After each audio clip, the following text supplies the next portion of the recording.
Invite you today to another instantiation of our speaker series, and we're doing all year long. We're broadcasting live over the internet to listeners around the world. It's my particular pleasure today to welcome our speaker, Susan Haack, from the University of Miami, where she's Distinguished Professor in the Humanities, Cooper Senior Scholar in the Arts and Sciences, Professor of Philosophy, and Professor of Law. And she also asked me to highlight that she also teaches a class there in Science and Values. She's the author of numerous books, all of which it seems have really fabulous titles. She's the author of Deviant Logic. That's Manifesto of a Passionate Moderate, Unfashionable Essays, Defending Science Within Reason, in Scientism, Cynicism. We have a number of handouts that highlight a number of her books, and you have some of these talk if you're interested. And best of all is one, a compilation of her work entitled A Lady of Distinction. So please join me in welcoming Susan Haack, who will address 6 Signs of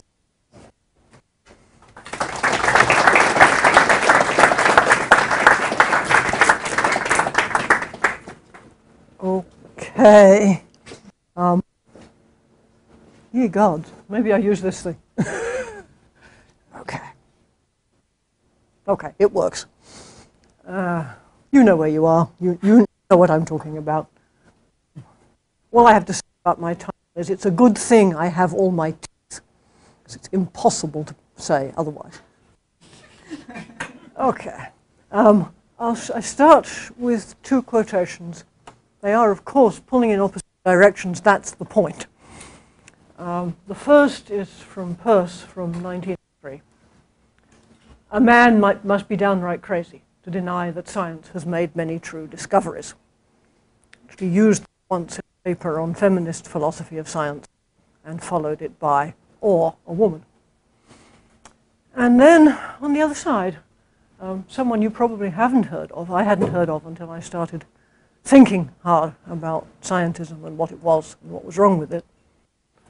A man called Hobbes, who wrote in the 50s a really very good book about scientism and why it was a bad thing. Scientism employs the prestige of science for disguise and protection. I think both of those claims are true. I want to understand, in part, how they fit. Okay, well, the first things I shall say will be extremely familiar to those of you who've ever read Francis Bacon, and very remarkable even to the rest of you, I don't think. I want to get my cards on the table right away. Science is a good thing. We are better off for having it than we would be without it, in my opinion. And it's a good thing because it brings both light, as Bacon would have said, that's to say, knowledge of the world, and fruit, that's to say, the ability to predict and to control the world. If you've never read Daniel Defoe on the Plague Year in London, read him. It's really a very, very fine illustration of what it was that Bacon saw that was so important. You know, the streets of London are carrying dead bodies, and the sound of thousands of people bewailing the dead, and people on street corners saying, "Repent, the end of the world is at hand, God is punishing us for something or other." But the point was, if you know how the world works, you can do something effective about, for example, the plague, instead of waiting for the Great Fire of London to do it for you. Okay, so that's my first card on the table. Second card, I don't think Bacon entirely appreciated this.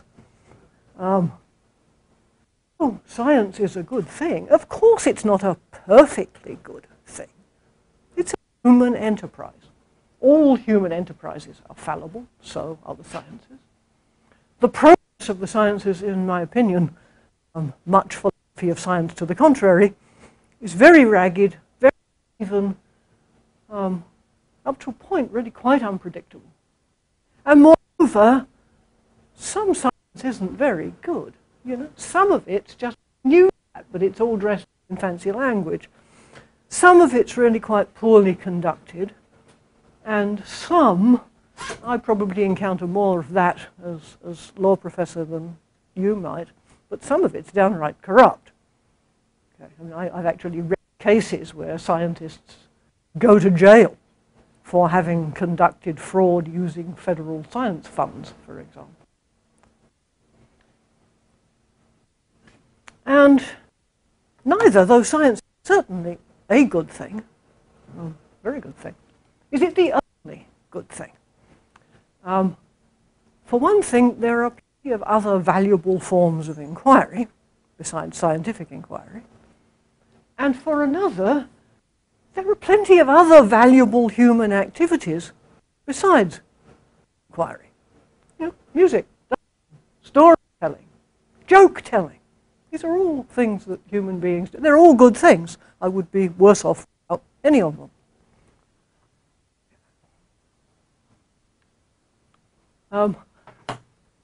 The subtitle of this book of mine was intended precisely to suggest that we need to avoid, on the one hand, underestimating the sciences, as I think a lot of sociologists of science in the period in which this book at least were inclined to do, and overestimating it. The first of those faults is what I call cynicism about science. The second is scientism. When I wrote Defending Science, I have to say the sociological cynics were much on my mind. I'd been fighting them for years. And while I think it's clear to the sympathetic reader that the book was intended to be moderate in a certain sense, some people actually accused me of scientism. I think because I was completely outspoken about the relations, as I see it, between science and religion. And this made me think, you know, maybe it was time to write a paper explaining scientism is as bad a failing as cynicism about science. I did a little bit of digging about the word scientism and discovered, interestingly enough, the word used to be entirely neutral. It had no pejorative connotations at all, originally. It just meant the mode of thinking of a man of science. At around the time that the English word, science, began to refer specifically to the sciences as we now call them, and not to mean just knowledge in general. You're aware of the etymology, I assume. It comes from scio, I know, in Latin. So originally it just meant knowledge. And in mid-19th century, for example, you can find many books of jurisprudence, titles like The Science of Jurisprudence, which now seems like, what? What does that mean? But it was perfectly okay when it just meant any systematized body of knowledge. Around that time, the word scientism turned pejorative. And now, as far as I can tell, it's almost entirely pejorative. It means being respectful of science in a way that's inappropriate, roughly. I found one person willing to describe himself scientistic and proud of it. But I think he is an aberration, and it's okay. As I use the word anyway, it's pejorative. It means being too uncritically uncritical of science. So, by my lights, that scientism is a bad thing is a trivial verbal truth. Okay. What's not trivial is, yeah, but what scientism? Okay. That's the question that seems to me to be in need of work. That's the one I'm working on here. Okay, here are my exercises. I might say I initially prepared this for a conference in China. Boy, was I lucky to have this slide. I asked them ahead of time, how long a paper? They said, oh, you know, usual length. Me, well, you got a number of words? No, a number of poems? No, can't tell you. Well, the usual length. So I wrote a usual length paper, and I made a usual length slideshow, and I flew to Beijing to find myself one of 5 people. Okay, you have 12 minutes each.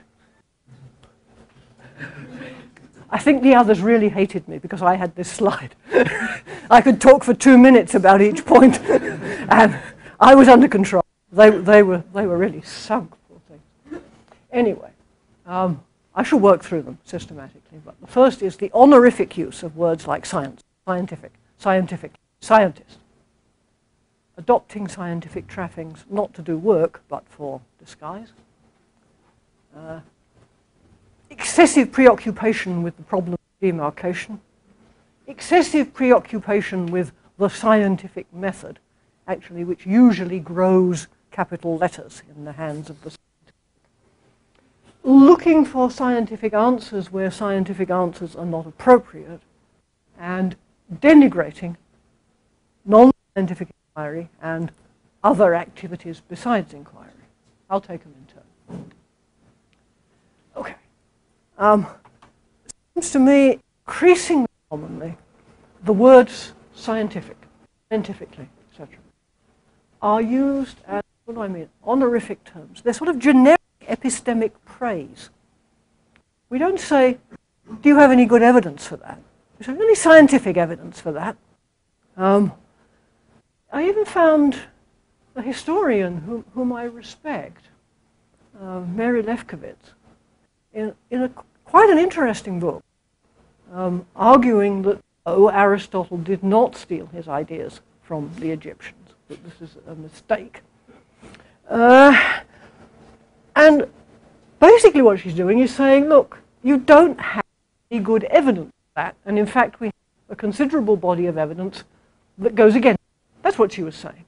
But what she came out with was, what these historians are doing is not scientific. Well, that just basically meant it's not good history. It's not good inquiry. That's what I mean. You also see this advertising. I used to use a really old example. Many years ago in Britain, if I sound dogmatic, it's only because I'm British and we don't speak upspeak, you know? So, okay.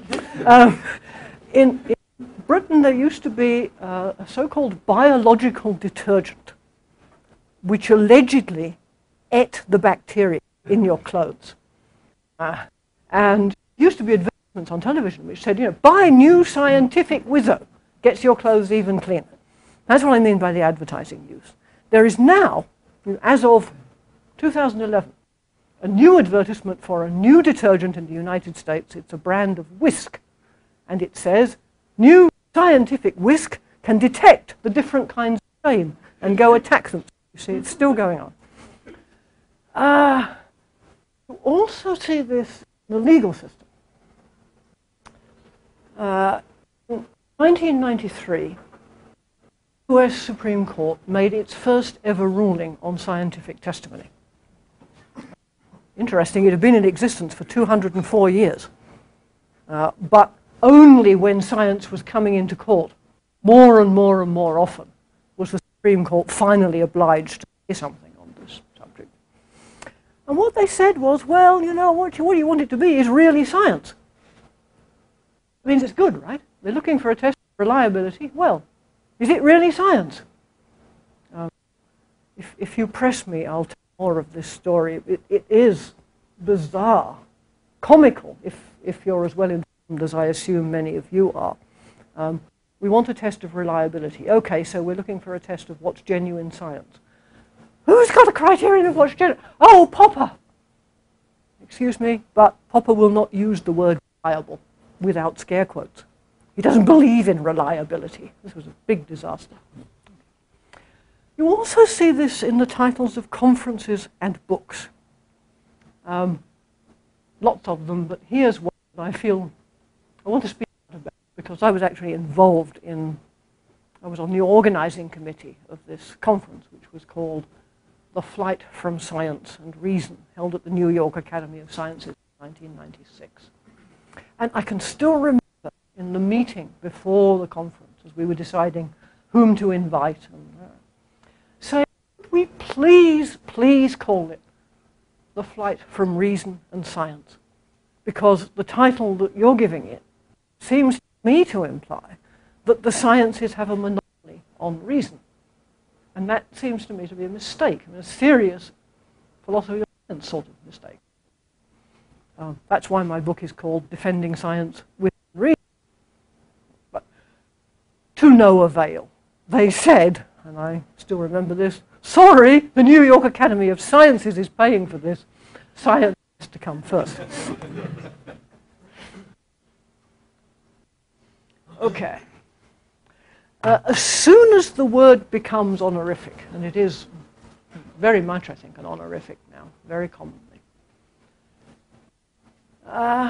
people who are not really comfortable about how rigorous their disciplines are start borrowing the word. You know, our chemistry department doesn't call itself the Department of Chemical Science. Our physics department doesn't call itself the Department of Physical Science. But guess what? The business school has management science. And there are degrees in library science. The University of Miami offers military science. I checked the curriculum because there's a possible interpretation on which that's legitimate. If they were doing, civil engineering, how to throw a bridge fast using the materials that are available, okay, that's fine. No, it's all about discipline and instilling the proper attitude, sir. So, mortuary science, so far as I know, only one university ever offered. It was the University of Minnesota. And the art of making corpses look. The point is, they're trying to borrow the word because they would like the prestige. That's the point. All of this makes it very easy to forget something very simple. Not all scientists are good inquirers. Some of them have been really, really good. But some of them have been mediocre and some of them have been pretty bad. And not only scientists are good inquirers. There are good historians, good legal scholars, good literary scholars, and so on. Good philosophy, for that matter. And I take philosophy to be a kind of inquiry. It's too easy to dismiss bad science as not really science at all. It's so bad, it's not science, it's only pseudoscience. And to assume that wasn't science is thereby shown to be no good, or at any rate not as good as if it were science. These are all bad consequences, in my opinion. If I could abolish the honorific use, I would. But of course it's not within my power. Okay. In fact, the best scientific work is a great human cognitive achievement, no question. But it's fallible. There's plenty of good work in history, legal scholarship, music theory, you name it. There's also plenty of useful knowledge accumulated by people who are not, in any sense, academic or professionally inquiring, like farmers, shipbuilders, fishermen, midwives, barefoot doctors. You remember I was thinking of the Chinese text when I wrote this. And the honorific usage encourages another bad thing, namely uncritical credulity about scientific conjectures, even when they have no real evidentiary basis yet. I was amused to see, at one level I was amused, at another level, of course, it's very distressing. In your newspaper, the one that they put my hotel door this morning, on the front page, was a reference to an article inside about Dr. Andrew Wakefield, who appears simply to have faked studies about MMR vaccine and autism, with consequences that you can see, first of all, through the legal systems in Britain, in Canada, in the US, and so on. And, of course, consequences for public health, because as soon as people stop vaccinating their children for these diseases, the rate of the diseases goes up. The success of the program depends more or less on everybody joining in, or almost everybody. Okay. A lot of people fell for that idea, even when it was purely speculative. After all, he's a scientist, he's a doctor, right? Got all these letters after his name. Okay. I would say, at this point in time, there is a huge body of very well-warranted scientific theory, any of which might conceivably turn out to be false, but it's very unlikely. We would be awfully surprised. This big body of scientific knowledge is actually the surviving remnant of a simply enormous trash pile of ideas that didn't go anywhere.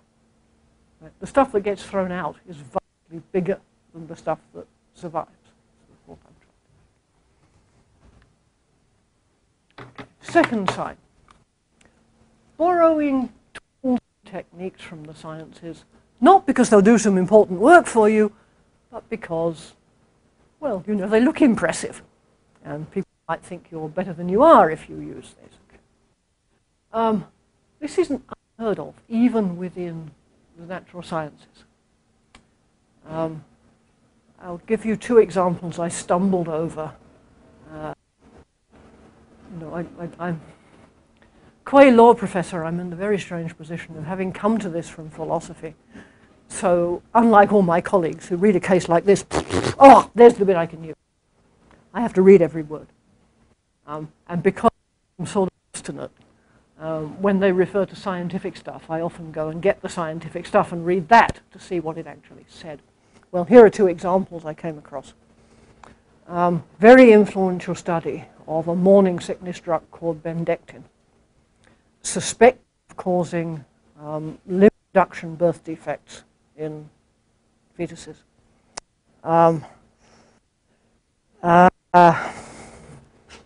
Probably suspected in large part because it was introduced to the market not long after the thalidomide disaster.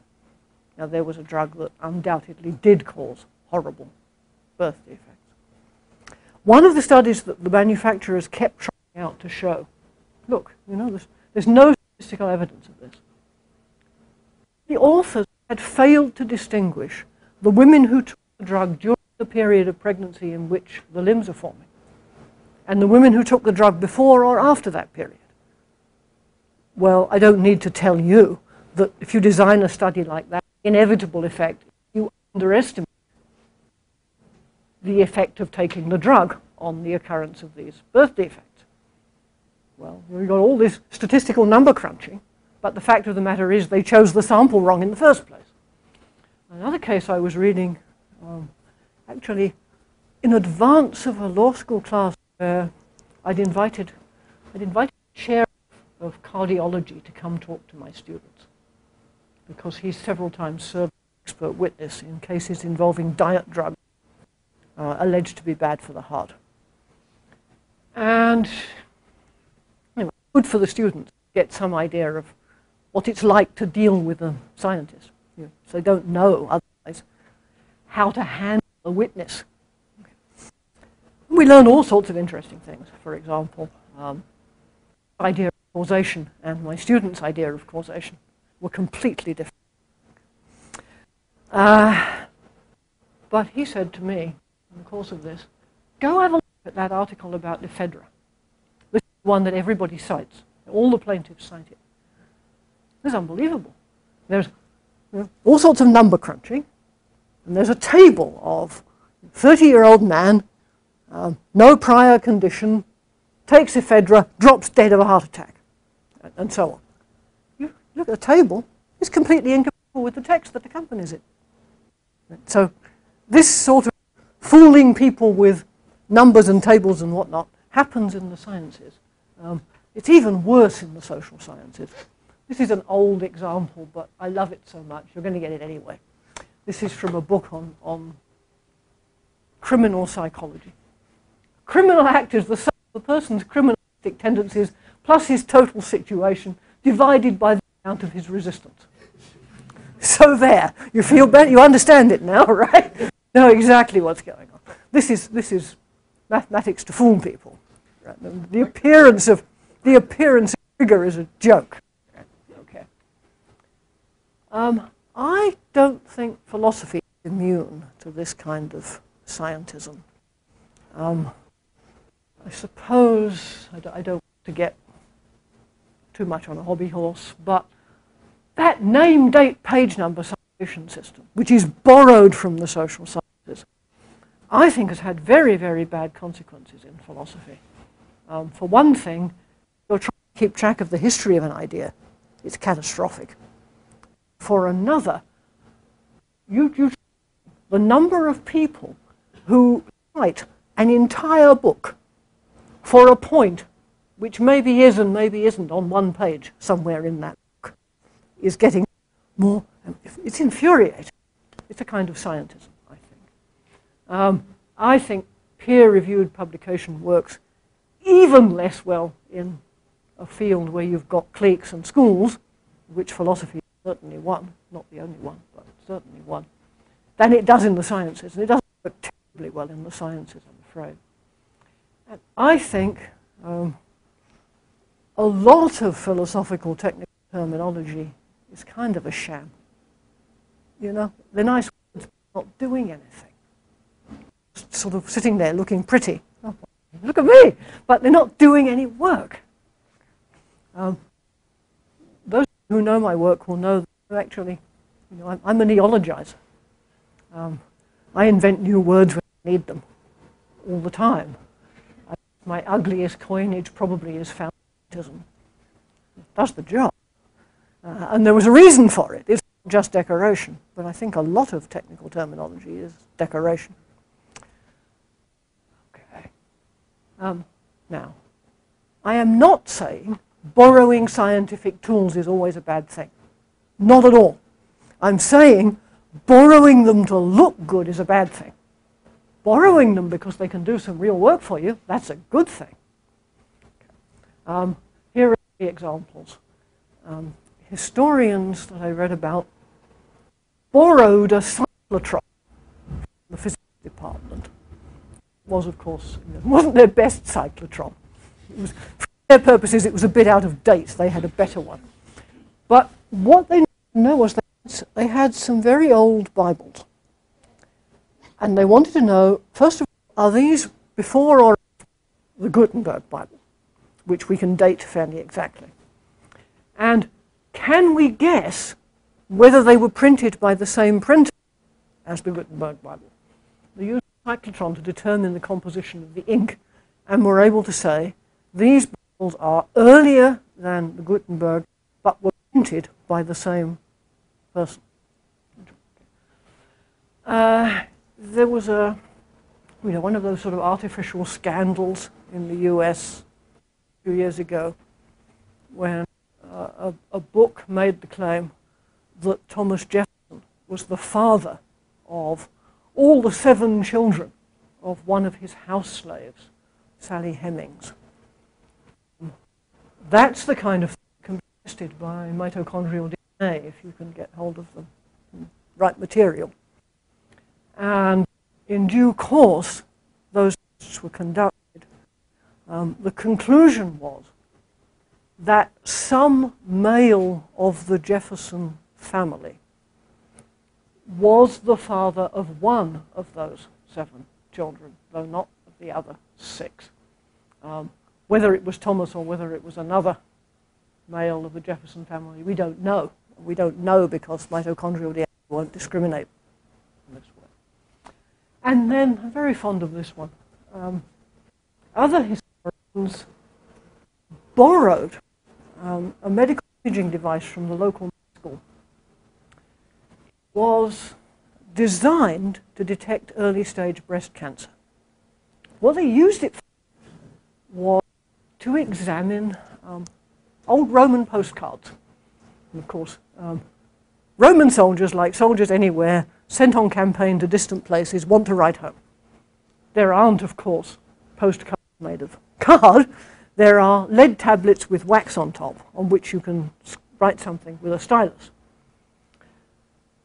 Now, hundreds and hundreds of years later, the lead remains the wax. The lead has marks on it. Some of these marks are just the result of the thing being around for hundreds of years. Some of them are the faint images of stylus marks. They were able to read these postcards by using this medical imaging technology. Okay. Third sign, excessive preoccupation with the problem of demarcation. It's kind of inevitable. When the honorific use is common, and there are a lot of people around borrowing scientific techniques in hopes of looking scientific even if they aren't really, people get sort of antsy about demarcation. How do we tell whether it's really science or not? I don't think it's an accident that this preoccupation with demarcation dates from roughly the time in which scientism is becoming pejorative. So, you know all this. The logical positivists thought that verifiability was the mark of the empirically meaningful. Popper, far and away the most influential of the demarcationists, thought falsifiability was the mark of scientific. Okay. All right. One of the papers that I offered Professor Barker that she didn't choose was called Just Say No to Logical Negativism. Right. This is the paper in which I say, look, I have finally had it with Popper. I can take no more. It's a disaster. Can we just put it behind us? Okay. So I'll be brief about this, and if anyone wants to know, where to find the citations and why I'm not making this up, ask me and I'll send you that paper. Okay. I think both Popper's criteria and motivation for this criterion are profoundly obscure. Popper's a very curious writer. There's at one level, very clear. At a superficial level, it's very clear. Underneath the surface, it's almost impossible to penetrate. You can't get to what's in it. Okay. It's because so many incompatible things are going on at once. Originally, Popper said, Marxism, Marxist sociology, scientific sociology as they used to call it, is not science because it's not falsifiable. And then, in The Open Society and Its Enemies, he says, actually it is falsifiable, and as a matter of fact, it was falsified by the events of the Russian Revolution. The problem is that they evaded falsification by modifying the theory as opposed to just dumping it. That means we've moved from a logical criterion to a methodological one, from one that applies to theories to one that applies to people. As you may know, Popper can't make up his mind whether evolution is science or not. Right? Sometimes he says it's a metaphysical research program. Sometimes he says it's history. It's not science, it's history. Sometimes he says the survival of the fittest is a tautology. And then he changes his mind. Oh, well, actually, yes, it is a scientific theory. So this criterion is so clear, Popper can't apply it to a very important central case, I would have thought. In the body of the logic of scientific discovery, he describes his criterion as a convention. So why should we care so much if we're sort of deciding how to use the word science? There's nothing deeper than it. Well, but then why make such a big deal? And in the introduction to the English edition, he says science is continuous with common sense knowledge. So we're making a conventional distinction somewhere along a continuum of... What's the point?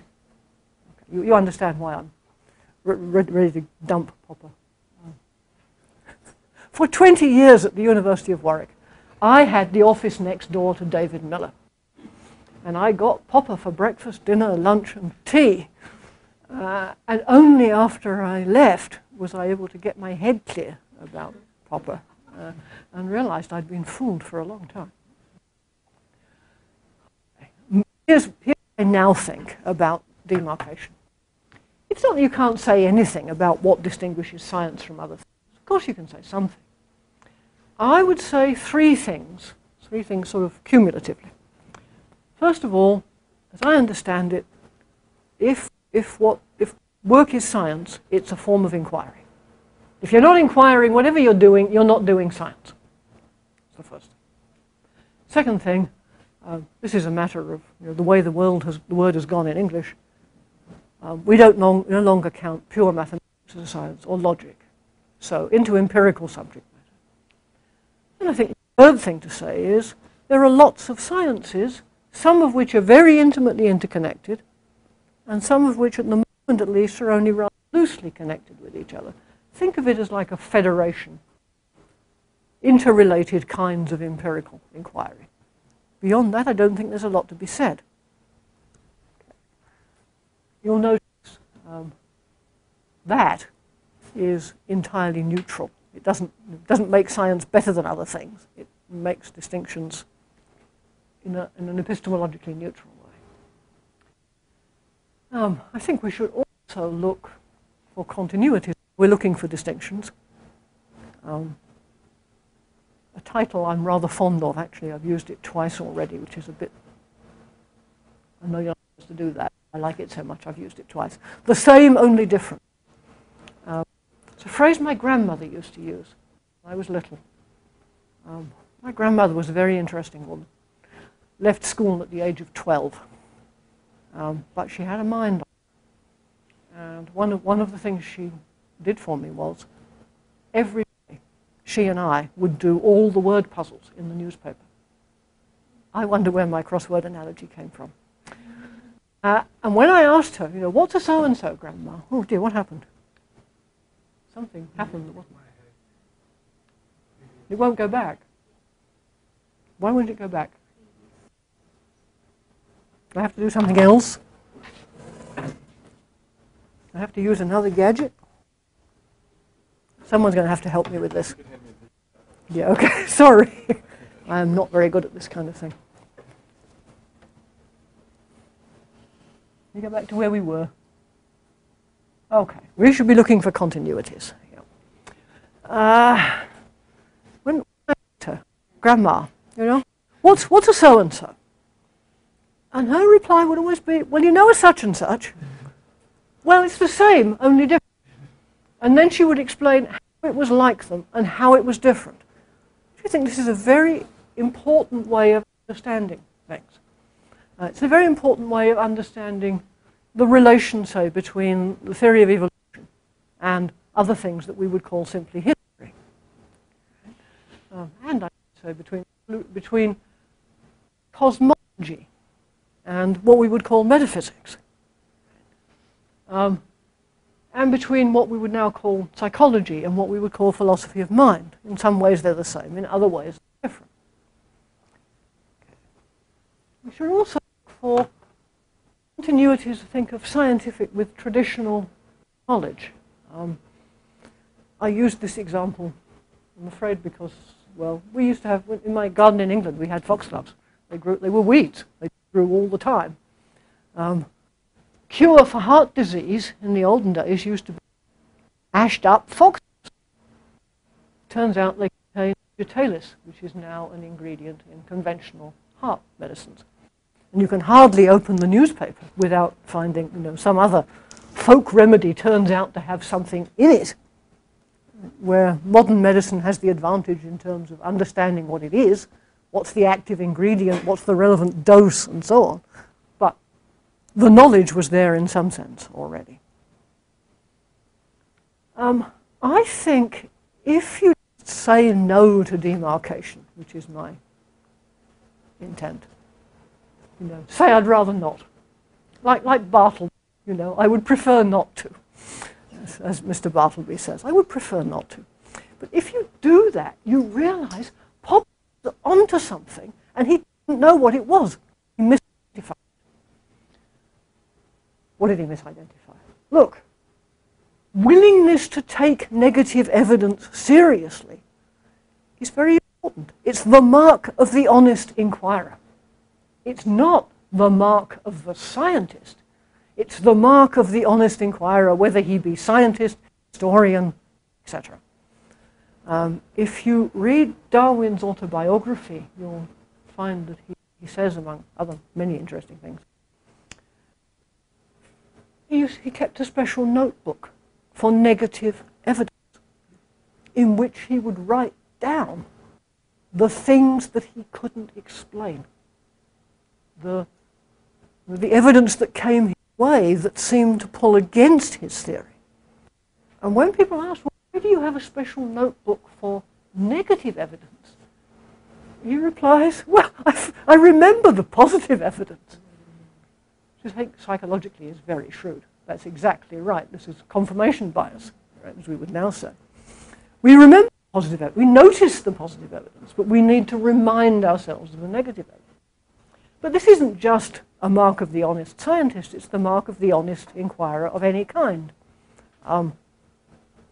Once in version number 1 of a paper about what federal courts have made out of Popper's philosophy, oh my goodness, I said, so far as I'm aware, there is no case in which any court has refused to admit psychiatric testimony on Popperian grounds of unfalsifiability of psychoanalytic theory. Wrong! I'd said this. Actually, I said it in class. I had to go back the next week and say, I'm sorry, I was wrong. I have found one case. There is one case where I can say with confidence that the judge had actually read one page of Popper. And on that one page, he discovered psychoanalysis is bunk, not science, and good, he could get rid of this stuff with him. Okay. Moreover, I think a theory ruling something out is a mark of its being genuinely explanatory. It's not a mark of its being scientific theory. It's a mark of it actually explaining something. If it doesn't rule anything out, it's no explanation at all. Okay. So it's not that I think Popper wasn't onto something. I think he misidentified what he was onto. Okay.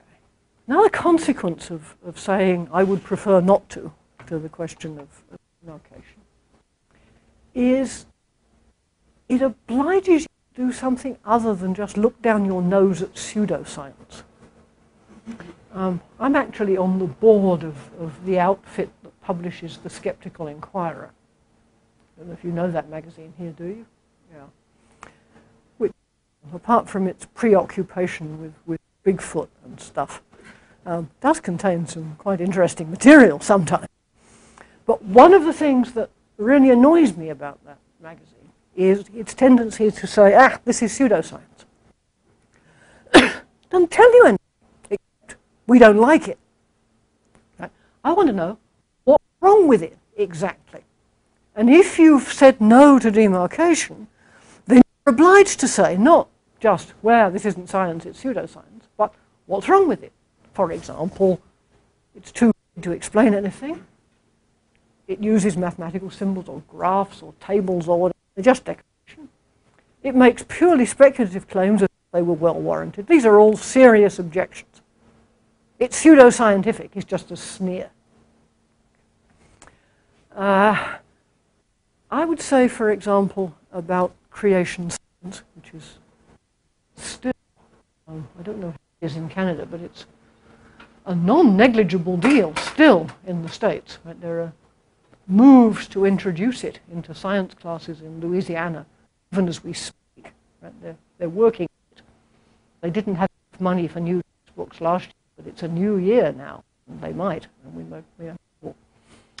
What's wrong with creation science? Well, I want to say, first of all, it rules out nothing. You know, it wouldn't matter if there were 2 varieties of beetle, or 2 million, or 2 trillion. The explanation would be the same. God made it. And moreover, as far as I can tell, there is no real inquiry going on in this field at all. It's just reassertion. So. All right. 4th sign of scientism, the quest for scientific method. I'm going to deal with this in a way quite quickly because I assume some of what I will say will be familiar to almost all of you. I'm sure you know that there's been this ongoing search to articulate the scientific method. Is it inductive? Is it deductive? Is it probabilistic? Is it Bayesian? What is it? This came to a head, a tail? It came to a something, some kind of crisis when Feyerabend was opening all the doors and the windows of the lecture room at the LSE and pronounced the only principle that will not impede the progress of science is anything goes. Since then, I think people have made some progress. Small, slow, but first I thought maybe there isn't a constant scientific method. Maybe there isn't a single science. There are, after all, many sciences. Maybe there isn't. Okay. This is my take on that bunch of issues. Okay. First of all, Percy Bridgman got it right a long time ago. This is 1949. If you don't know him, read him. Nobel Prize-winning physicist, so very serious scientist, who also wrote some simply wonderful stuff about science and society. Really good. Like I just took a nice cool shower and I'm really refreshed stuff. So famous, there's a stamp with his face on it in Togoland. I got a nice email about defending science from KwaZulu last year, but this is even better. This is much better. He writes about the scientific method like this. There is a lot of ballyhoo about scientific method, he says. And it seems to me that the people who make the most noise about it are the people who do the least about it. If you want to find a really big fat chapter on methodology, look at a really big fat book on sociology. What he was, seems to me, he went on, the scientific method, insofar as it is a method, is doing one's damnedest with one's mind. No holds barred. That's right. Of course, it's not a philosophical theory or even story. Here's my take on it, which I think, having read quite a lot of Bridgman, is not actually false to what may have been head. There are, of course, underlying procedures and inferences used by anybody who's seriously trying to figure out something about the world. I would put them roughly like this. Well, something puzzling. You make the best informed guess you can about what the explanation might be. You figure out what the consequences would be if that were true. And then you check all the evidence that's available to you and all the evidence you can lay hands on if you exert yourself.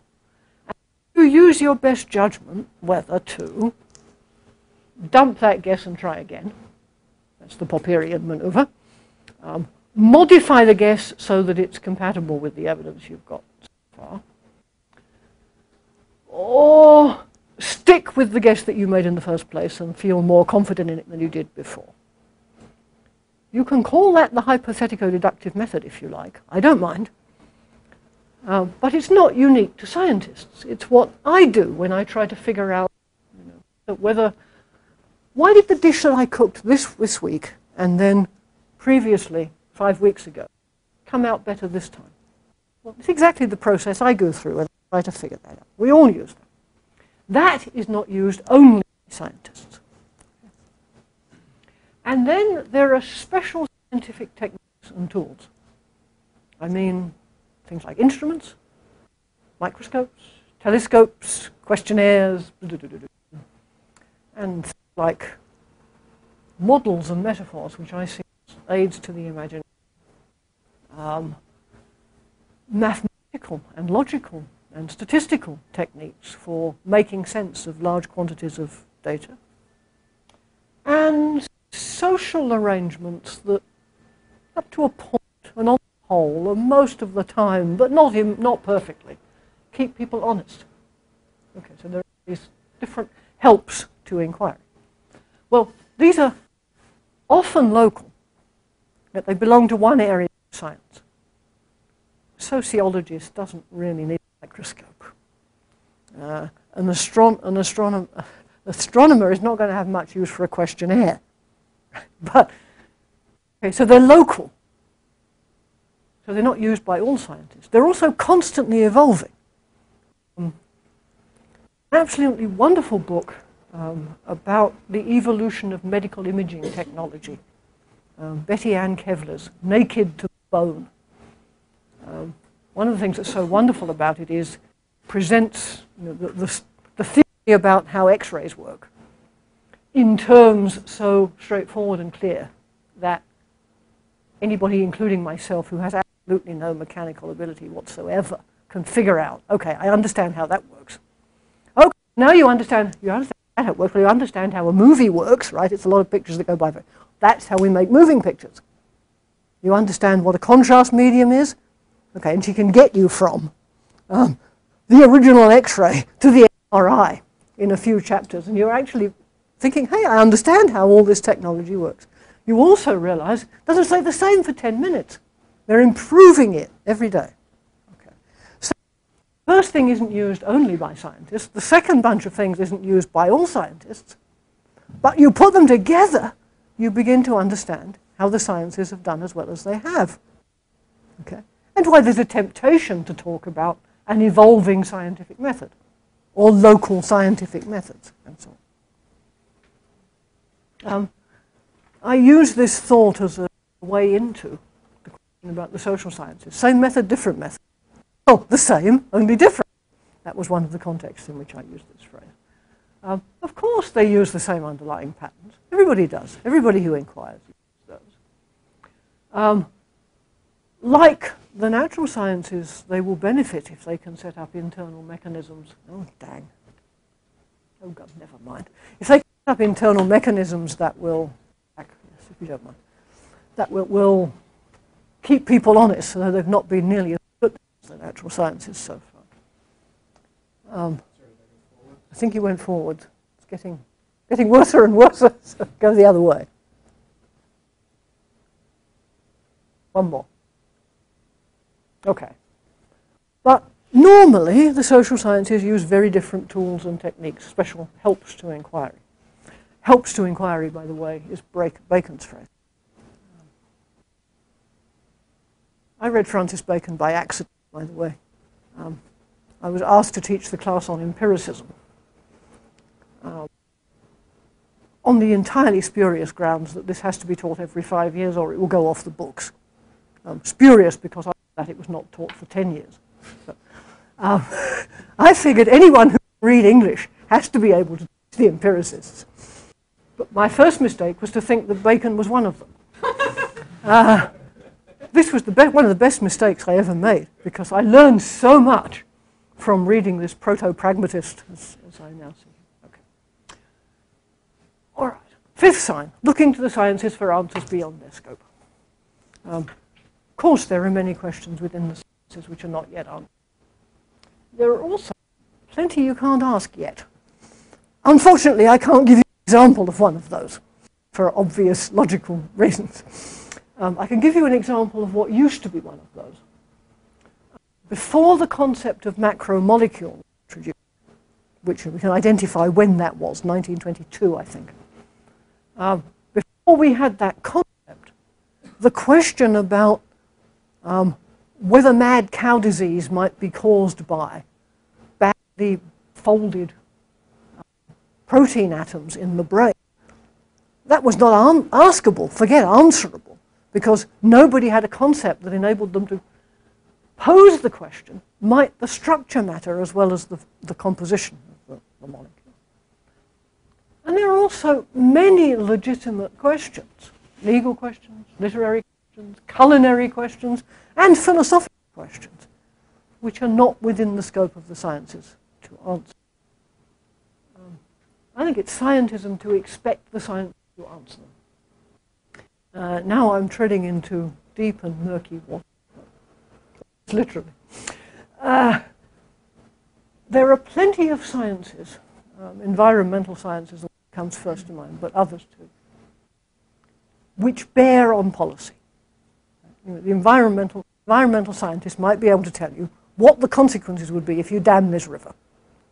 You know, you'll get this many more crops from these fields and this much electricity and yada, yada, and we'll lose the purple-spotted frog, or whatever it is.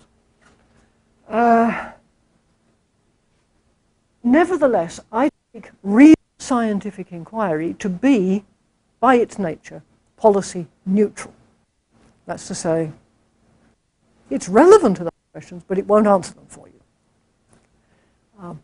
If you're doing something else different from scientific inquiry, like we say, and I don't know whether you use this phrase, advocacy research. I want to say advocacy research. So it's not really, by my lights, quite research at all. Real scientific inquiry, unlike advocacy research, is policy neutral. This doesn't mean an environmental scientist can't have views about whether you should dam the river. Of course not. It doesn't mean he may not say in public, I think we should dam the river. Of course he may. What it means is he should not say in public, I'm an environmental scientist and I've got a PhD and I'm telling you, qua environmental scientist, that we should dam this river. I once had a really interesting conversation with the chair of environmental sciences at the University of Virginia on precisely this question. And he said, that's exactly what I try to do. I say, qua environmental scientist, I can tell you, if you do this, this will be different. Qua citizen, I tell you, dam the river. But he said, I keep changing hats whenever I do. And I said, good for you. And thank you for telling me this, because it makes me think I'm not crazy. Okay. This suggests a very simple conclusion.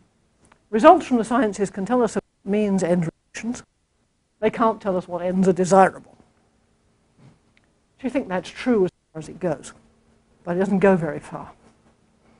And the really, really, really hard question is, yes, but does science have any bearing on value questions at all? This is a nightmare of you know, bog of many, many questions, very hard to disentangle. I'm just going to say a few seriously intended but not deeply articulated things. Dewey wrote in 1929 that the problem of restoring integration between science and values is the deepest problem of modern life. I think that's as true today as it was in 1929. What he meant was, we've inherited an epistemology and a philosophy of science which derives from a completely different culture and a completely different idea of scientific inquiry. We're now living in an age when the model of cognitive success is the natural sciences. We need to get our thinking about values somehow or other better coordinated. When I teach my class on science and values, the first class always says, and how many of you thought that this is going to be about bioethics? Well, you may leave now. Because the first thing I want to say to you is there are lots of kinds of values. Epistemological, yes, aesthetic, political, economic, legal, religious, etc., etc., etc. I then try to work my way systematically through this list. Here, I'm actually going to try to say something about the relevance of the sciences to ethical values. This is not my usual ice, and it's probably pretty thin, but yeah, it's okay. Ethics to be in between those two. What makes some scientific work relevant, though not sufficient to answer ethical questions, is that you can't entirely divorce what's good for human beings to do from what's good for humans. That's the thought that lies behind my intermediate position. And of course, this means if you need to know what's good for humans, biology, sociology, economics may have a bearing on ethical questions. questions. Do I dare give you this example? It's both a little too personal and a little bit raunchy, but never mind, I'll try. At home, that I bought for my husband. I was away, I was in Milan at the time of his birthday. And I wanted to buy him something sort of cute and Italian, you know. What did I buy him? I bought him a book of photographs of penguins. Penguins, as you may know, are touchingly monogamous creatures. And the book was called Amore. It's got these marvelous pictures of, you know, penguins looking after each other with their arms around the baby penguins and so on. It's very sweet. There's a philosophical point behind this. He knew I was making it, of course. Besides the obvious. Seems to me it's relevant to questions about sexual morality among us humans. Whether we humans are in fact kind of like penguins, or more like bonobos, who are, you know, delightful creatures as far as I can tell, who very rarely fight, and are in many ways admirable, but will screw anything that moves. Now, it's an empirical question. And maybe the answer is some of us are like bonobos and some of us are like penguins. And this would explain a lot of problems. But okay, who knows? But it's an empirical question. That's about the relation between science. Okay. Here's an easy example of scientism on this question. An easy but scary example. A recent paper in The Lancet which argues that adolescents and young should give priority in medical treatment over both infants and older people. Most of you are probably okay. I'm getting a bit nervous, frankly. And if any of you have babies at home, you should be nervous too. What the heck's the reason given for this? Empirical surveys show that most people think that this is best. Well, excuse me, but this is ridiculous. Most people think this is best does not, to say the least, imply this is best. And by the way, the empirical surveys turned out to be two, one of them unpublished, and neither of them actually showed what was claimed. That was an easy example. One of the authors was one of President Obama's advisors on medical policy, which is kind of scary. More complicated, much more interesting, much more difficult example. That book of E.O. Wilson's called Consilience. I'm very happy he reintroduced the word. It's a very good word, and the concept is very important. But it seems to me that this is really two books, not one. I've used it in class. It nearly made me crazy. And in the end, finally, after weeks and weeks, I emerged from this saying, oh, now I get it. It's two books. This explains why I didn't know whether to say it's a really good book, but it's a really bad good book. Or, as I wanted to say on Mondays, Wednesdays, and Fridays, this is a really bad book, but it's a really good bad book. It's ambiguous all the way through. Okay. On one interpretation, he claims that an evolutionary account of the moral sentiments is all that's needed. You've got that, you've got ethics. The rest is irrelevant. That's scientism, moreover, it's false. On the other interpretation, all he's saying is that biology is relevant, not sufficient. That's true, and it's not scientistic. The only problem is it wouldn't sell a million copies. When you think about it, his subtitle is ambiguous in exactly the same way. It took me a long while to figure out what was so strange about this book. But look, the unity of knowledge has two interpretations. All knowledge must fit together. There can't be incompatible knowledges. That's right, they can't. All knowledge must fit together. All truth must be, in the end, coherent. All must be reducible to science and preferably to evolutionary biology. That's false. And the whole book is a sort of tangle. These two ideas worked out in different contexts, which is why I feel so ambivalent about it. It's an ambivalent book. Denigrating the non-scientific, my last sign. Steven Weinberg writes, "Science demystified the world." That's right. Not everybody, of course, has got demystified. Do you have in Canada those absolutely bizarre television programs about mediums and ghosts and angels and things? There are scads of them. They must have a huge audience. What they seem to me to show is that people love a mystery. You know, they really love the mysterious. They're sort of upset when something mysterious gets explained. But Weinberg's right. There are a lot of things that people used to worry about, like the design of the human eye, the design of the universe. I think the sciences have shown us these are bad questions. Don't ask. They were. But I follow from that, and I don't think it's true, that science will eventually displace every other kind of inquiry. That doesn't follow. Here's an example. Empirical legal studies are fashionable, at least in the States. Sometimes they're very useful. Sometimes they're pretty poor, but sometimes they're very useful. Look, it's very important to know if this information's available.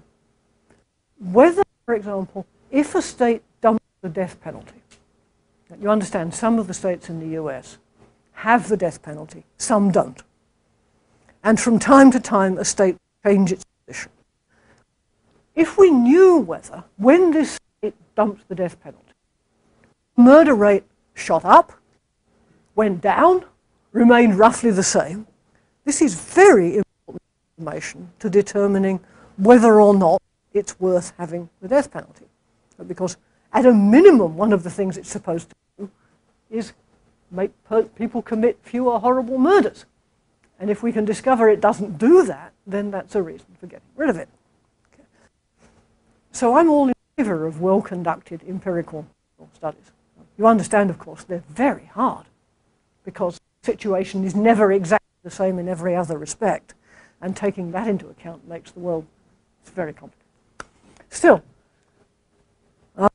because to do an empirical legal study, you actually need, empirical stuff and distance to go around getting information, and money. And deans always prefer, seems to me, work that requires money. It has a methodology, as opposed to, I'm going to sit and think about it, and then we'll see what happens. Right? So empirical legal studies are becoming more and more and more fashionable. They're not inherently any better than traditional legal scholarship. Right? They're potentially useful as a supplement, but they're not inherently better. Okay. I think it's not only scientific to think scientific inquiry is inherently better than other kinds. It's also scientism to think our capacity for inquiry is inherently more important than our human capacity for storing, telling, singing, dancing, painting, cooking, etc.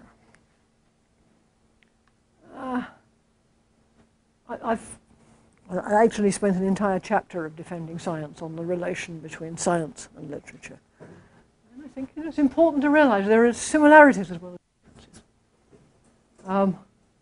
differences. This analogy I actually owe to Professor Magotti. I'll mention that, but I'll also say what I used first before he suggested this more presentable one. Which is more important, science or literature? He suggested, this is a bad question. There is no answer. He suggested, which is more important, a sense of justice or a sense of humor? Excellent. I wouldn't be without either. The thing I had in the first draft, which this replaced, was, would you rather be blind or deaf? To which my answer is no, thank you. Okay. All right, concluding thought. All right, modern science arose in Europe. Okay, it's just a fact. It was the work mostly of white men.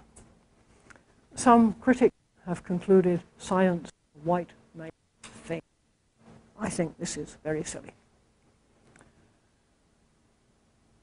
there were many anticipations of what we call modern science in China, where astronomical observations from centuries ago are actually still relied on by modern astronomers, because they tell you what the sky looked like then. In the Arab world, think of the vocabulary of chemistry, of science actually, from alkali to zenith, Arabic roots to these scientific words. There are now capable scientists of every race, every conceivable gender. I want to say science isn't a white male thing, it's a human thing. It's one of the things we humans do. I always wanted to say this, but it got wonderfully underscored last year, no, the year before. I gave a talk at the Friedrich Miescher Institute in Basel, which was for me simply wonderful. It's a medical research institute. Friedrich Miescher was the guy who first identified the stuff we now call DNA. And he is Basel's most famous scientist by far. Of course, long dead. Okay. And at this institute, all right, I talked about issues with science and the law. Afterwards, I talked with some of the graduate students. And what I was most struck by was a three-cornered conversation. Myself, a young woman from Canada, and a young man from Uzbekistan. Now, the cultural difference between that young woman and that young man not have been, it could have been larger, but it couldn't have been much larger. I mean, I remember asking both of them, do you intend to continue to work in England or in Europe, or do you intend to go back to your home countries? And the young Canadian woman said she thought she would go back to Canada.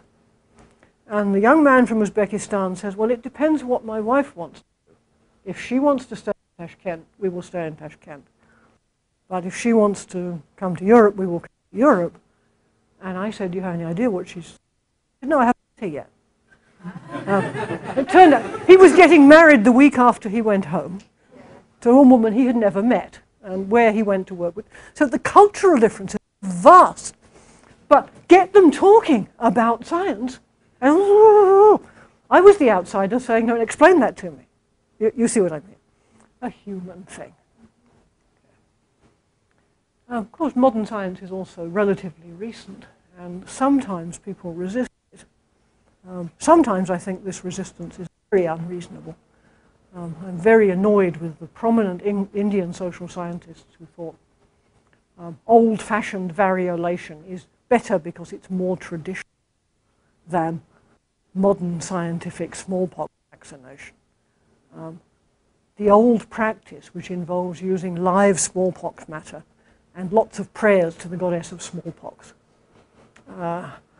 is about 10 times more likely to give the patient smallpox. So this seems to me to be terribly unreasonable resistance. I don't think the resistance is always unreasonable. Sometimes it's very hard to distinguish globalization, urbanization, industrialization, the rise of scientific, who knows. But sometimes when you've got older traditions that get wiped out by new scientific stuff, and something's lost, something with value is lost. Some examples, they're not very deep. The Panari Indians in Venezuela used to use stone axes to clear forest so that they could plant crops. It was very hard to clear a forest with a stone axe. So you'd have to have the whole village out there. And there's a whole bunch of folk songs and stuff with the right, the right rhythm, or so that eventually you get the tree cut with your stone axes. It takes a long time, but you all work together. There are social values here. They got lost when they gave them steel axes, and one guy could do it. And in the US, richer people than I sometimes employ Amish builders on the grounds that they won't use electricity, they don't have phones. They're very expensive because you employ a middleman with a phone to go get them. But they actually still understand craftsmanship. They can do a house that will stand for hundreds of years. And people who are rich enough employ them to build their houses for them. Because I made these for China, I used pictures to explain who the Amish are, but I assume that's not necessary. So the plain Amish today. And we all complain. Students have the vast resources of the internet. They're so lucky. They have no idea what it was like before there were Xerox machines. God, I'm beginning to sound like my grandfather. They don't know what it was like. There didn't used to be Xerox machines. If you wanted a copy of a paper, you had to make a copy of a paper. But we complain. They don't remember how to read a book anymore. Right? One of my colleagues, a religion professor, actually teaches a course where the whole point is every student has to read a whole entire book. And this is shocking to me. Almost everybody in this room has probably benefited from medical advances. I among you. A year ago, I was blind in my left eye. I can see better in my left eye than I could have seen, and I could ever have seen since I was 7 years old. That. However, wouldn't have been so short-sighted were it not for the fact that I got the measles when I was 7. Had I been vaccinated against the measles, you see what I mean. I have every reason to be grateful for the advances of science. I think we all also feel some unease about how impersonal it is. I saw my eye surgeon for a sum total of exactly 6 minutes. If you're undergoing eye surgery, you like it to be quick, but there's something terribly impersonal about that. In short, to forget that the technological advances that science brings, though they've improved and extended our lives, have come at a real cost in terms of traditional practice, traditional skills. That's itself a kind of scientism. Okay. Thank you.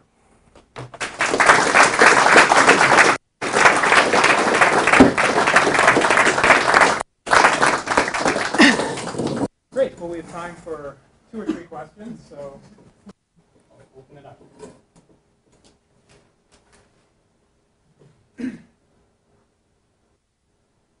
Okay. Thank you. I have a question about questions. Mm-hmm. It seems to me that you ruled out questions as bad questions that should be asked. But I wonder if there could be an inquiry about structure of questions and legitimacy of questions, and maybe or maybe not demarcation, but at the very least some kind of deeper characterization. And having people who's trying to do that, what are your thoughts about going deeper into questions regarding Questions. Okay. I've thought about this from one angle only. It's the angle that that comes up in my own work a lot. This is why it's been, for me, not an exercise in itself, but a means to an end. I think that a very common source of bad philosophical questions, which is probably in itself a partial explanation of recurrent complaint that metaphysics is meaningless, is some kinds of question are bad. They presuppose something false. The hackneyed example is, have you stopped beating your wife? Right? Which, your best bet is not to answer it, because if you say yes, if you say no, it implies that you used to beat your wife. But philosophical questions, I think, more often are based on the assumption that this and this are the only options. Right? They're based on what Dewey would have called untenable dualisms, and I might be more inclined to call a false dichotomy. I think this is a very, very common source of bad philosophical questions. You'll notice it's not to do with structure. It's to do with content. But it's not to do with logical implications. It's to do with suppositions. So there are things to be said about what that relation is. There are also things to be said about the ways in which dichotomies can be false. You see what I mean? That's the line of thought about questions that I've explored. Not in any paper I can point you to, I'm afraid, but as a thing that comes up in my work often. Why am I objecting to this question? Well, it presupposes something that's false. Take my question, the question about scientific method, right, which I think is best at least reformulated. Right? I would say that the false presupposition behind the quest for the scientific method with a capital S and a capital M was something like there is some procedure or some mode of inference which is used by all scientists and only by scientists, the use of which explains how the sciences have been as successful as they have. Right? And I think that presupposition is false. Now, it doesn't mean there's nothing to be said about this question. I've said something. Right? Namely, I can explain how the sciences have been as successful as they have. But it's not something that presupposes those claims. Right? I don't have any general theory about questions. I have a considerable trail of worry about particular philosophical questions and of discovering, I think, what's wrong with them is a false presupposition, often a false dichotomy.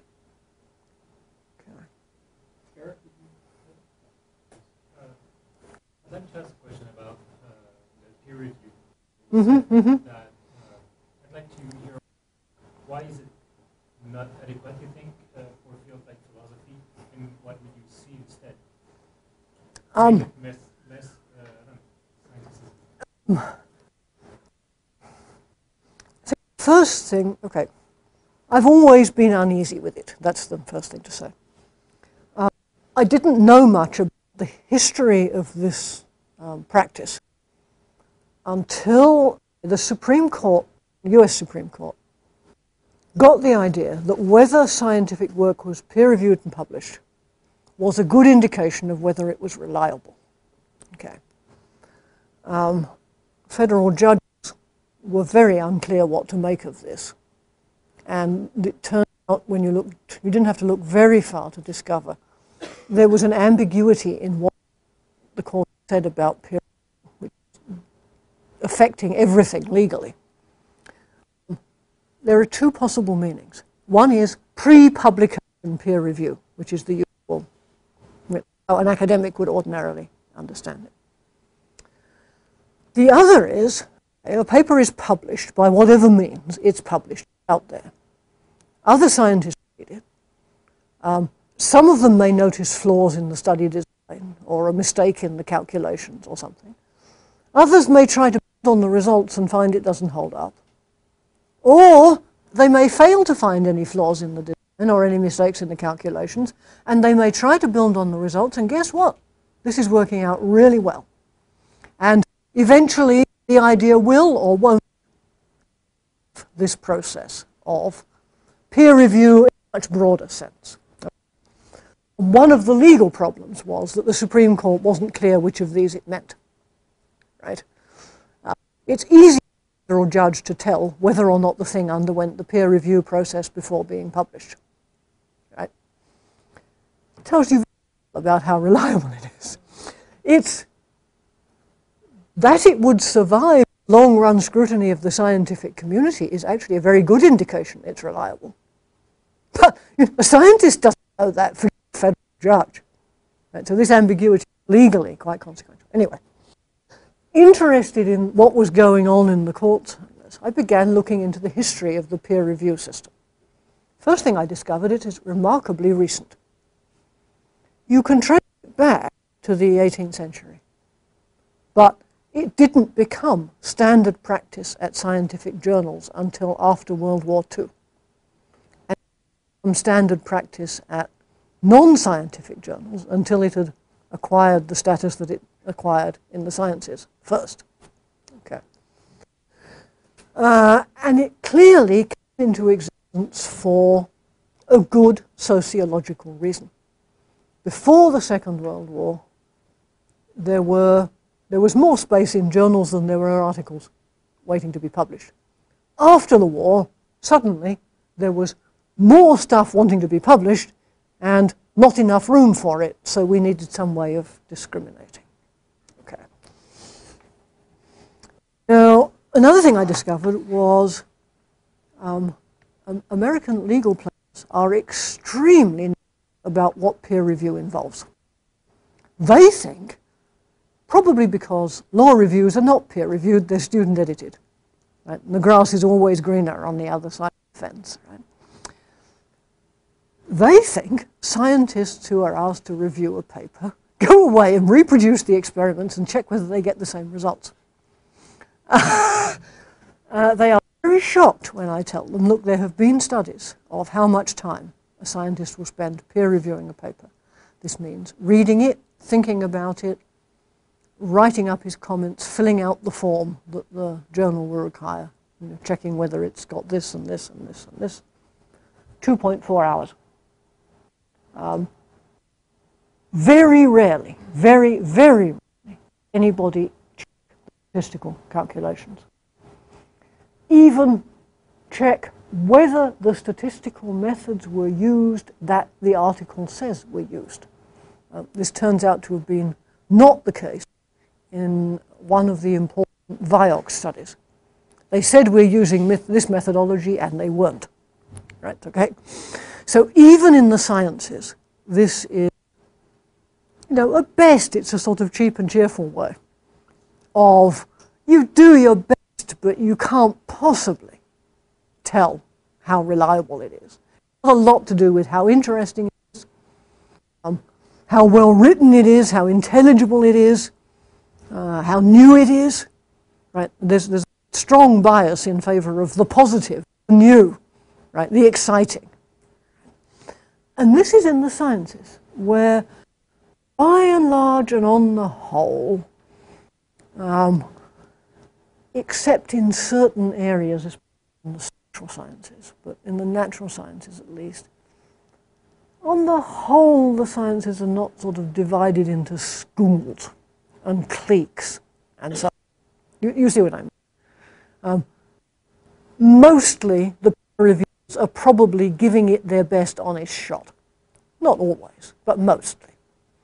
It may be more or less competent, but they're giving it their best epistemological shot.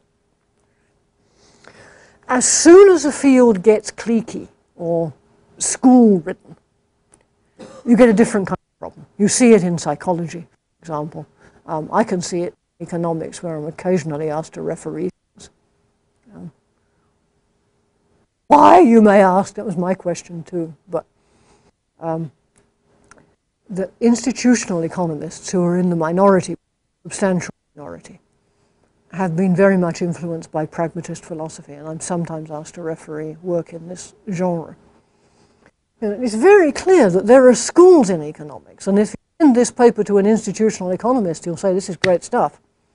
And if you send it to someone who does mathematical models, he'll say, well, where are the symbols? There's nothing in this. This is floppy. You see what I mean?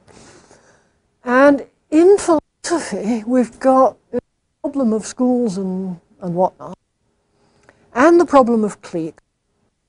I'm very conscious of the epistemology clique, for example, or cliques, where everybody refers to everybody else. You know what I mean? I was asked to suggest a referee for a paper last year. Abstract began like this: X, 2009, semicolon, forthcoming, close parenthesis, comma, Y, 2007, semicolon, forthcoming, close parenthesis, comma, and Z, 2009, semicolon, forthcoming, close parenthesis, comma, have argued that for it, knowledge requires intellectual ability. Gee, well, who knew that, right? Seems to me this is either trivial or false, but anyway. W, however, has offered a counterexample. I think, my God, this is a clique. It's X, Y, Z, and W are writing about each other, and they're all publishing all over the place and refereeing each other's papers. And this poor sucker got unlucky and got someone who wasn't a member of the clique. But you can see how all this stuff keeps getting published because I've also noticed that you reach a certain level of visibility and journals keep sending you papers which are about you. And this, I think, is a temptation to terrible dishonesty. Right? I've many times said, I'm very flattered that they think that what I did is useful in this area.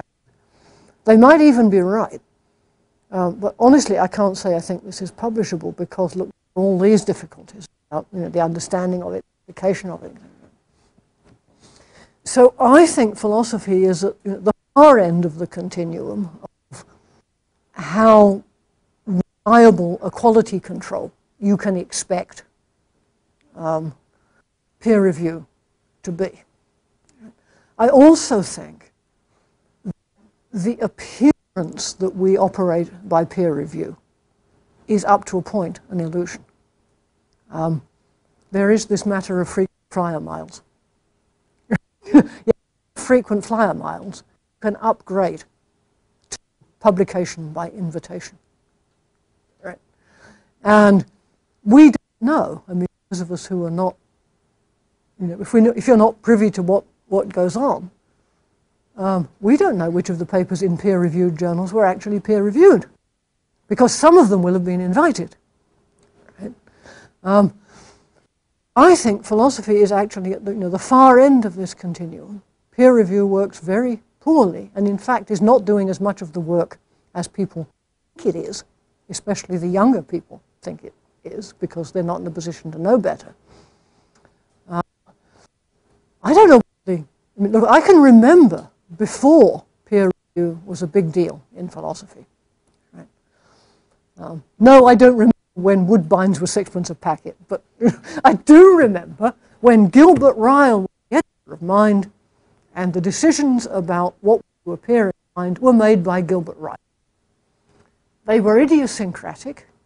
They were biased towards give a young person from the far-flung corners of the British Commonwealth a chance. Right? He sort of liked the paper from New Zealand who'd never published before. Give him a shot. Was Mind a worse journal then than now? I don't think so. Right? It was different. Perhaps there was more really bad stuff, but it was also more interesting. I have no solution to this problem. I think it's time that some of us who can afford said out loud, this system is not sacred, and moreover, it really doesn't work particularly well. It does have a way of imposing a kind of orthodoxy. Not to mention an absolutely dismal style. If you read analytic philosophy these days, it could almost all have been written by the same person. And people, the copy editors keep trying to correct punctuation and say, you can't say that. It's not sort of official enough. And I want to say, well, why not? I want to say what I think, and this is what I think. If I say this is very silly, I want to correct this to you. I think that this is mistaken. No, I think this is just silly. You see what I mean? I think this has had bad effects on philosophy. Of course, it's part of a much larger syndrome. Okay, now let me get to the syndrome. Look, in the olden days, oh God, I'm beginning to sound as if I'm 150. I'm really not, but I can remember when Dean was a member of the faculty, a senior member of the faculty, who would say, "Oh, all right, I will do it for 3 years. It's a pain in the neck because I really want to write that book, but all right, I'll do it. Somebody's got to do it. The trains have to run on time. We can't have these two compulsory courses conflicting with each other. Somebody's got to do it. All right, I'll do it." A dean who intended to return to the faculty shortly, and who was a member of the faculty recently, knew the pitfalls of intellectual work were. Right? He wasn't an expert in every area, but he had some way of using his own judgment. He had his own judgment to use. He could smell a fake if he was any good. Now, I don't know how it is in Canada, but what we have in the United States is an ever-growing class of professional administrators on a professional track from chair to dean to provost to university president. I've simply lost touch with the life of the mind. It's sort of inevitable if you get on that track. You're involved in raising money, in impressing donors, in impressing your bosses with, you know, the centers you founded, the stars you hired, and all that. Right? They can't use their own judgment. This is why peer review became so important. They have to rely on something else, the way federal judges do.